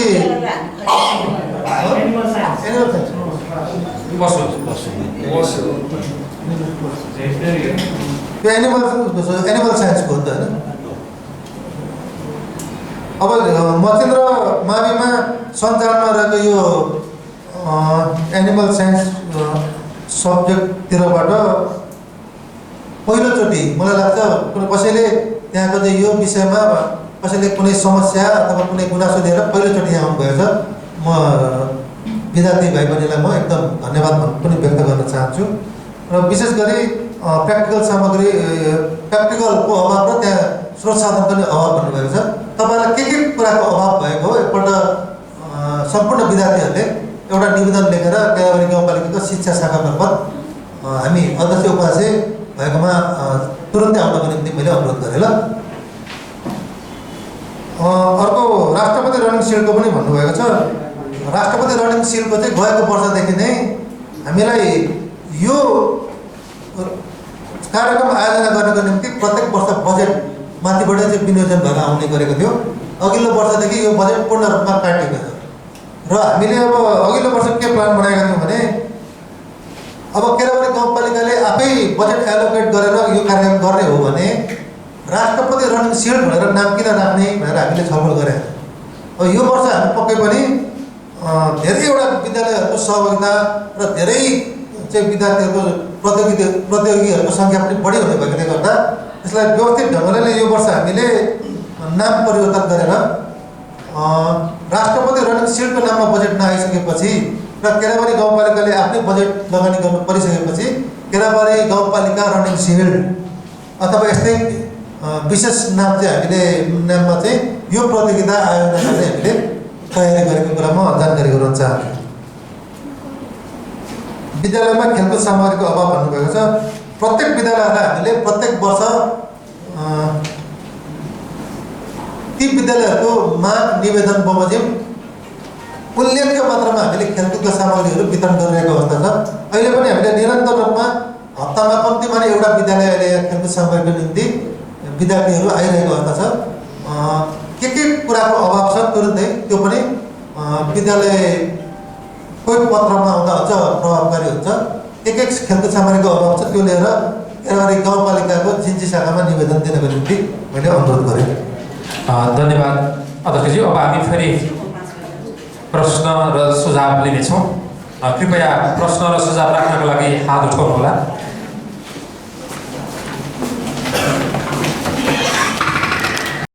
विशेष गरी कुलोमा पानी चढ्ने समस्याको बारेमा उहाँले एकदमै महत्त्वपूर्ण कुरा उठाउनु गर्नुभएको छ।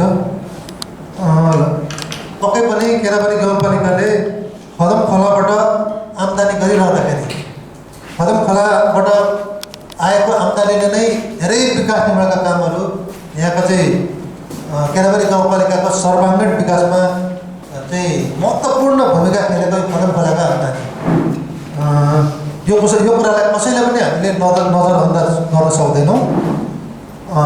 तर त्यो खोलाबाट हामीले प्राप्त गरेका आम्दानीको निश्चित प्रतिशत चाहिँ त्यही खोलामा लगानी गर्ने भनेर हामीले पनि प्रतिबद्धता जनाउँछौँ। तर बजेट बनाउने गरे बेलामा त्यहाँको जनताको माग सबैभन्दा धेरै अब कालोपत्रे बाटोको लागि आउँछ, ड्रेनको लागि आउँछ, इजिङको लागि आउँछ, खेलकुदको लागि आउँछ होइन। मलाई जसरी अहिले भाइले अब अहिलेको यङ्स्टरहरू होइन प्रश्न गर्ने तरिका धेरैजना त अहिले पनि गाउँतिर हिचकिचाउँछन् क्या। भाइले प्रश्न गरिरहँदाखेरि अघि मचिन्द्र माविको चाहिँ विद्यार्थी बहिनीले प्रश्न गरिरहँदाखेरि म एकदमै प्रभावित पनि भएको छु। हामीलाई म एकदमै एप्रिसिएट पनि गर्न चाहन्छु। अब त्यो कुलोहरूलाई व्यवस्थापन गर्ने कुरामा अघि मैले धेरै उत्तर चाहिँ अघि पनि दिइसकेको छु। अब यो वर्षदेखि चाहिँ निश्चित प्रतिशत चाहिँ त्यो सिँचाइ विशेष गरी आमजुङ्गी र केराबारीको 7 नम्बर सबैभन्दा प्रभावित केराबारीको 7 र 8 भएकोले गर्दाखेरि त्यहाँ कुलोहरूको हामीले सिँचाइको चाहिँ डिपिआर चाहिँ गरिसकेको छौँ। यो दुईवटा मात्रै नभएर 9 नम्बरको पनि उता 5 नम्बर 6 नम्बरको पनि कुलोहरूलाई समेटेर हामीले डिपिआर चाहिँ गरिसकेका छौँ। त्यसको निम्ति हामीले बजेट पनि माग गरेका छौँ र यसपल्ट कम्तीमा 3 करोड रुपियाँ चाहिँ सिँचाइको व्यवस्थापनको निम्ति पैसा आउँछ भन्ने पनि हामीले सूचना प्राप्त गरेका छौँ। र हामीले प्राप्त गरेका आम्दानीको पनि निश्चित प्रतिशत ती कुलोहरूको व्यवस्थापनको निम्ति पनि छुट्याउनुपर्छ भनेर मैले यो चाहिँ केही हामीले योजनाहरू बनाएका छौँ। पक्कै पनि यो वर्ष विशेष गरी 7, 8, 9 र 5, 6 का कुलोहरूमा माथिबाट सङ्घीय सरकारबाट प्रदेश सरकारबाट प्राप्त गरेको अनुदानमा हामीले केराबारी गाउँपालिकाले पनि थप गरेर केही प्रभावकारी सिँचाइ व्यवस्थापनका कार्यक्रमहरू गर्न सक्छौँ भनेर चाहिँ मैले चाहिँ महसुस गरेको छु। अर्को कुरा आम्नीको बाटोमा टिप्परको आवाज एकदमै बढी छ। आम्नीको मात्रै होइन, केराबारीको धेरैवटा बाटोहरूमा। अब यो कस्तो हुन्छ भने हामीसँग उपलब्ध कुनै पनि बाटोघाटो जुन बाटो चाहिँ व्यक्तिगत जग्गामा उसले व्यक्तिगत तौरबाट व्यक्तिगत लगानीमा बनाएको छ भने त्यसलाई चाहिँ कानुनी रूपमा त्यो व्यक्तिले पूर्ण रूपमा बन्देज गर्न सक्छ। तर सरकारले बनाएको बाटोमा सरकारले सरकारी कर असुल उपर गरेर भित्रिएका ती कुनै पनि गाडीहरूलाई हामीले कानुनी रूपमा चाहिँ हामीले रोक्न सक्दैनौँ, मिल्दैन। तर अब व्यवहारिक बाटोलाई हेर्दै हामीले कतिपय विद्यालय क्षेत्रहरूमा अथवा विद्यालय टाइममा कतिपय चाहिँ सानो प्रकारका बाटोहरूमा चाहिँ टिप्परहरू स्थानीयको सक्रियतामा बन्द भइरहेको पनि केही बाटोहरू छन्। अब स्थानीय सरकारले लगानी गरेर बनाइसकेपछि हामीले व्यवहारिक रूपमा र त्यहाँको बाटोको क्षमता गुणस्तर हेरेर हामीले ती टिप्परहरूलाई वैकल्पिक बाटो प्रयोग गर्नको निम्ति धेरैचोटि अनुरोध गरेका छौँ। म आफै पनि आमजुङमा पनि उपस्थित भएको छु। त्यहाँको स्थानीय बासिन्दाहरूलाई भेला गरेर औपचारिक अनौपचारिक छलफलहरू पनि गरेका छु। तर त्यसलाई प्रभावकारी ढङ्गले कार्यान्वयन गर्न सकेको छैन। मलाई लाग्छ आमजुङमा पनि अत्याधिक टिप्परहरू कुद्ने भएकोले गर्दाखेरि त्यहाँ वैकल्पिक बाटो हुनैपर्छ भनेर हामीले बारम्बार भनेका छौँ। र अब त्यहाँको स्थानीय बासिन्दाहरूले तुरुन्तै एउटा बैठक राखेर वैकल्पिक बाटो बनाउनु हुन्न भने हामी चाहिँ क्रसरलाई चाहिँ बन्द गर्ने आन्दोलनतिर पनि लाग्छौँ भनेर त्यहाँ तपाईँहरूले चाहिँ कार्यक्रमहरू सञ्चालन गर्नुहोस्। त्यसमा सहजीकरण गर्ने काम केराबारी गाउँपालिकाको रहने म तपाईँहरूलाई प्रतिबद्धता व्यक्त गर्न चाहन्छु। र अब क्रसर व्यवसायीको दादागिरी भन्नुभएको छ। कस्तो खालको दादागिरी हो, कुन प्रकारको दादागिरी हो, त्यो छलफलको विषय त पक्कै बने नै छन्। अब क्रसरहरूले अलिकति गरेको दादागिरी भन्दा पनि मलाई लाग्छ त्यो अवैध उत्खनन उहाँहरूको बढी छ। त्यो चाहिँ सम्पूर्ण केराबारीको जनता, हामी जनप्रतिनिधि, यहाँको प्रहरी प्रशासन सबैलाई थाहा छ। अब त्यसलाई नियन्त्रण गर्नको निम्ति के गर्नुपर्छ भनेर मैले अघि पनि र अरू पनि विभिन्न कार्यक्रमहरूमा हामीले भनि नै सकेको छौँ। त्यही कुरा नै दोहोऱ्याउने हो हामीले। अब ती निजी जग्गाहरूबाट हुने अवैध उत्खनन र विशेष गरी स्टक पोइन्टमा चाहिँ यकिन गरेर मात्रै हामीले यो गर्नदेखि चाहिँ त्यहाँको भिडियो फोटो खिचेर त्यसलाई पनि चाहिँ मुजुकामा चाहिँ इन्क्लुड गरेपछि मात्रै हामीले एकपल्ट भेरिफाई गर्ने गरेका छौँ। तर हामीले गरेको भेरिफाई गरेको त्यो पत्र अनुसार भन्दा पनि बढी उत्खनन भइरहेको भनेर अहिले पनि हामीले सूचना प्राप्त गरेर हिजो मात्रै हामीले एउटा स्काभेटर र एउटा हाइवलाई पक्राउ गरेर त्यसलाई कारबाहीको दायरामा हामीले हालिसकेको पनि म जानकारी गराउन चाहन्छु। र अन्त्यमा अब आज केराबारी गाउँपालिकाको 82-83 को सार्वजनिक सुनाइ कार्यक्रममा 1 बजे तोकेका थियौँ हामीले, 3 बजे मात्रै सुरु भयो। यति लामो समय तपाईँहरूको चाहिँ निरन्तर तपाईँहरूको सहभागिता, तपाईँहरूको सक्रियताको लागि म सिङ्गो केराबारी गाउँपालिकाको तर्फबाट सम्पूर्ण राजनीतिक दल, सम्पूर्ण सङ्घ संस्था, नागरिक अगुवा, बुद्धिजीवी, समाजसेवी र सम्पूर्ण केराबारीका चाहिँ आमा बुवा दाजुभाइ दिदीबहिनी सम्पूर्णमा एकपल्ट चाहिँ हार्दिक धन्यवाद र आभार व्यक्त गर्दै यो कार्यक्रम पनि यही समापन भएको घोषणा गर्छु। धन्यवाद सबैजनालाई, नमस्कार।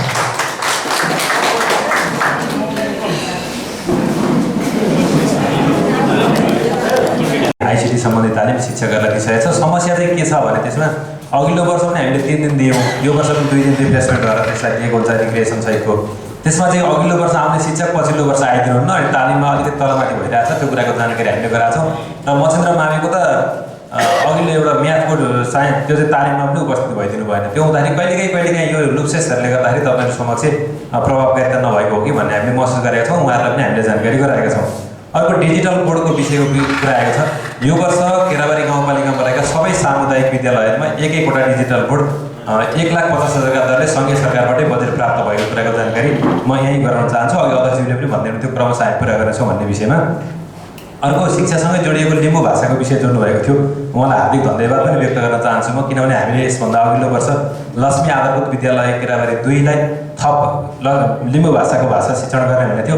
समस्या चाहिँ त्यसमा अनुगमन कसरी हुन्छ भने थियो, यो भाषाको विषय चाहिँ मातृभाषा नेपालीको कर्मचारी गरियो, त्यो भाषामा लिपिहरू के हुन्छन् भन्ने कुरा कम थाहा हुन्छ। तर पनि त्यहाँ पुगेको बेला लिम्बू भाषा नै जान्ने शिक्षक वा सोको विज्ञलाई राखेर मात्रै त्यहाँको के कस्तो अवस्था छ भन्ने कुराको हामी यहाँ चाहिँ फर्म सहित डेभलप गरेर तपाईँहरूसँग पनि सरसल्लाह र तपाईँहरूको ज्ञान अनुभवलाई पनि हामी जोडेर थप प्रभावकारी पार्ने कुरामा शिक्षा शाखा पनि तत्पर रहेको कुराको जानकारी गराउन चाहन्छु। अर्को के छ भने डिजिटल बहिनीले उठाउनु भएको विषयमा एआई सम्बन्धी तालिम हामीलाई पनि हुनुपर्थ्यो, 18 वर्ष किन राखियो भन्ने छ। तपाईँलाई म के जानकारी गराउँ भने डिजिटल डिभाइन सम्बन्धीको कानुन छ, त्यो कानुनमा 18 वर्ष नपुगेकाहरूलाई एआई सम्बन्धीको तालिम वा सोको प्रयोगमा रोक लागेको कुराको जानकारी गराउँछ। यो नवीन सरले पनि पछि जोडेर ल्याउनु पनि हुन्छ होला। त्यसैले सोही अनुसार सूचना गरिएको प्रशासनबाट त्यो विषय मैले हजुरहरूलाई जानकारी गराउन चाहेँ। अर्को डिजिटल डिभाइनलाई नै कम गर्ने उद्देश्यका साथ केराबारी गाउँपालिकाका सबै सामुदायिक विद्यालयमा गत वर्ष नै हामीले इन्टरनेटको पहुँच सबैमा पुर्याएका थियौँ र बाँकी त्यस क्रममा अब हामीले जोड्दै ल्याएकोमा 3वटा विद्यालय यसपालि मर्ज गर्यो। तथापि पनि 35वटा विद्यालयमा इन्टरनेटको पहुँच छ, तर त्यसको पहुँचको प्रभावकारिता कति छ भन्ने विषयमा चाहिँ हामीले पनि अध्ययन गर्नुपर्ने हुन्छ, किनभने हामीले विस्तार गरेको इन्टरनेटको सबै प्रभावकारी रूपमा प्रयोग नभएको पनि हुनसक्छ। अर्को कम्प्युटरको विषय जोड्नु भएको थियो। कम्प्युटर सबै सामुदायिक माध्यमिक र आधारभूत विद्यालय कक्षा 1-8 सञ्चालन भएकोमा कम्प्युटर छन् र एउटा ल्यापटप कम्तीमा आधारभूत विद्यालयमा भइरहेको अवस्थितिमा 2टा विद्यालयमा नपुगेको तर ती विद्यालयमा पनि यो वर्ष पुर्याउने गरेको कार्यक्रम राखेको कुराको म यहाँ जानकारी गराउन चाहन्छु र थप विषयहरू अघि नै हाम्रो श्रद्धेय अध्यक्षज्यूबाट तपाईँलाई जानकारी भइसकेको हुँदा र राम्रो विषय के उठाउनु भएको छ भने हामीले पनि गुणात्मक शिक्षा दिइरहेको पालिकाको जानकारी प्रचार प्रसार किन हुँदैन भन्नुभएको छ। हामीले त्यसका लागि बृहत शैक्षिक छलफल आवश्यक भएको कुरामा शिक्षा शाखाले महसुस गरेको छ। यस विषयमा अध्यक्षले टिप्पण गर्न पनि लाउनु भएको छ। यस विषयमा थप छलफल भएर ती क्रियाकलापहरू सञ्चालन गर्ने कुरा म यहाँ निवेदन गर्न चाहन्छु। धन्यवाद, नमस्कार। धन्यवाद। हामीले अहिलेसम्म आएका प्रश्नहरूको जवाब लिएका छौँ। बिहानको वास्तवमा बिहानी सत्रको कक्षाहरूको विषय छ। यो अब गर्मीको अलिक लामो दिनमा त्यति सम्भव होला। कतिपय सबै विद्यालयमा चाहिँ यो सम्भव हुने नहुने त्यहाँको विद्यालय व्यवस्थापन समितिले धेरै विषयहरू चाहिँ तपाईँले उठाउनु भएका विषयहरू छन्, जस्तै क्यान्टिनको विषय, खानेपानीको विषय। बिहानी सत्रको कुरा चाहिँ विद्यालय व्यवस्थापन समितिले निर्णय गरेर यसलाई लाउन मिल्ने सकिने वा नसकिने भएर निर्णय गरेर शिक्षा शाखामा जानकारी पठायो भने त्यसपछि हामी शिक्षा समितिमा वा कार्यपालिकामा पेश गर्छौँ र अन्तिम अनुमोदन हुन्छ। त्यसको मुख्य जिम्मेवारी चाहिँ विद्यालय व्यवस्थापन समिति रहेको कुराको जानकारी पनि म गराउन चाहन्छु। त्यो कार्यविधि भइसकेपछि गाउँपालिकाले हामीले व्यापक छलफल नै गऱ्यौँ। अब उहाँले छलफलै गुमराहमा भन्नुभयो, त्यो चाहिँ अलिकति उहाँसँग पनि धेरै परामर्श पनि उहाँ लाग्नुभएको थियो। अर्को टोली पनि थियो, यहाँ बजेट मैले ल्याएको भन्ने टोली धेरैजना आउने। अनि काम चाहिँ के गर्ने त भन्दाखेरि कामको निष्कर्ष चाहिँ केही नपुग्ने भइसके पछाडि गाउँपालिकाले त्यो एउटा टेकेर कार्यविधि बनायो र व्यापक छलफल पनि भएको थियो कार्यविधिमा। त्यो कार्यविधिमा बनाइसकिसके पछाडि वास्तवमा काम गर्नै नसक्ने जनप्रतिनिधिलाई गुमराहमा राखेर कार्यविधि बनायो भन्ने गलत हो। त्यो कार्यविधिमा हामीले एकैजना व्यक्तिले पनि लिन सक्ने, यदि एकजना व्यक्तिले लिन सकेन भने धेरैजना व्यक्ति 5 नम्बर वडा तोकेकाले व्यक्ति नतोकेको भएकाले गर्दा धेरैवटा वडाका धेरैजना व्यक्तिले पनि लिन सक्ने गरी अब 2टै सेक्टर समेट्ने गरी प्रदेशसँग समन्वय गर्दाखेरि फलफुललाई पनि समेट्दिनु, यता तरकारी पनि समेट्नु भनेपछि एउटा बहुउद्देश्य गाउँपालिकाभित्र बहुउद्देश्य नर्सरी बनाऊ, फलफुल तरकारीको भनेर त्यो छैन यहाँ। त्यो भनेर एउटा कार्यक्रम र अरू 8वटा कि कतिवटा ट्रस्ट टनल निर्माण गर्ने भनेर हामीले कार्यक्रम राखेर सूचना प्रकाशन गराएका थियौँ। पहिलोचोटि सूचना प्रकाशन गर्दा कार्यविधि बमोजिम कसैले पनि निवेदन नहालेर पछाडिबाट जुन एकजना केराबारी गाउँपालिका वडा नम्बर 5 का एकजना किसानले निवेदन हाल्नुभयो। अब उहाँले हालिसके पछाडि उहाँलाई जुन 5 लाख रुपियाँ बजेट चाहिँ उहाँकै लागि चाहिँ एलोकेट भएको प्रदेश सरकारबाट भनिसके पछाडि अब उहाँले प्रपोज गर्दाखेरि अब के चाहिँ चाहिएको त तपाईँलाई भन्दा एउटा ट्रस्ट टनल चाहिएको भनिसकिसके पछाडि कस्तो चाहियो भन्दा मछिन्द्र मामीको ट्रस्ट टनल जस्तो ट्रस्ट टनल भनेपछि उहाँ र हामी मछिन्द्र मामीमा गएर घुमेर चाहिँ त्यो ट्रस्ट टनल चाहिँ बनाउँदा कति खर्च निस्किन्छ भन्दाखेरि ल त्यो कार्यक्रममा 1 लाख पैसा छ, नर्सरी सहित गर्दा 2 लाख रुपियाँ 50% हुन्छ, 2 लाखको काम गर्नु भनेर हामीले चाहिँ उहाँसँग सम्झौता गरेर सायद भुक्तानी पनि भयो होला 2 लाखको। अब त्यो अलिकति आक्षेपता लाउनु भयो, अलिक तपाईँसँग पटक परामर्श पनि भएछ, आफै बुझेर नबुझेदै गर्नुभयो, त्यो चाहिँ दुःखद पक्ष हो होइन। अब यो वर्ष फेरि ठ्याक्कै व्यक्तिलाई तोकेर त्यही व्यक्ति जो उहाँले भन्नुभयो उहाँकै एरिया तोकेर फेरि सशर्त बजेट आएको छ। अब त्यो आगामी वर्षमा अब उहाँले चलाउन सक्नुभयो भने चलाउन सक्नु होला, नभए पालिकाले अब सूचना गरेर अर्को केही नजिकैको व्यक्तिलाई दिन सक्ने हुन्छ होला भन्ने जानकारी गराए। मैले अहिले यति नै भने। सार्वजनिक सुनवाई कार्यक्रमको सहजकर्ता संयन्त्र मिडिया एन्ड कल्चर प्रालीको तर्फबाट रेवती निरौलाले कार्यक्रम सञ्चालन गरेका थिए।